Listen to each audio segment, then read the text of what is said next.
in all the areas that we cluster together in this particular time, whether it be the laptop ban, whether it be the visa requirements, H-1B visas, etc. But there are unintended consequences.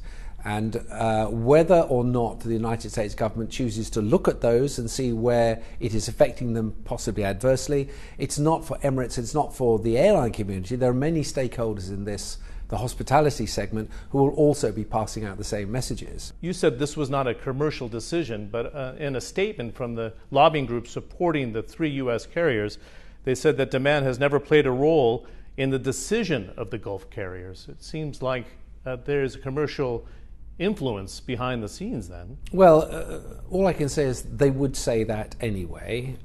They use any opportunity to spend a lot of time throwing bricks at us. It is clear that we do not put $400 million assets into places that are not going to give us a return on investment. One would hope they'd have better things to do with their time, but clearly they haven't. Doesn't your decision to reduce some of the frequency into the United States play right into the hands of the 3 major U.S. carriers that want to see you reduce your presence overall? Well, I'm sure they're delighted.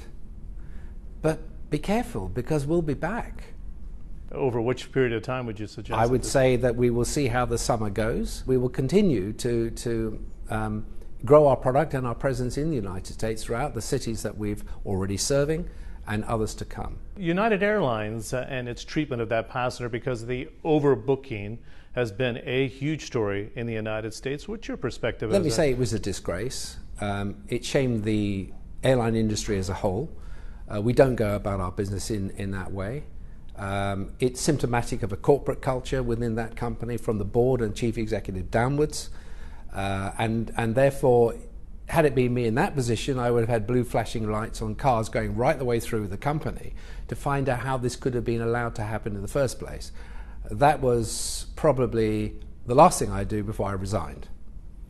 So you're suggesting that they should have a rethink about who's running United Airlines at this stage after those incidents, not just one. It seems to me that there is a cultural issue where the customer is clearly not at the heart of the business, and that's where it should be in our business. The brand damage it did, the market cap effect it had, were significant amounts of money. That would be, for me, if I was sitting on the board, a very alarming issue. Most importantly, how did it happen? Why did it happen? And who allowed it to happen? And that it was an acceptable incident, in the sense that the first response from the company was almost to blame the passenger for the incident, is totally unacceptable. That is not the way to go.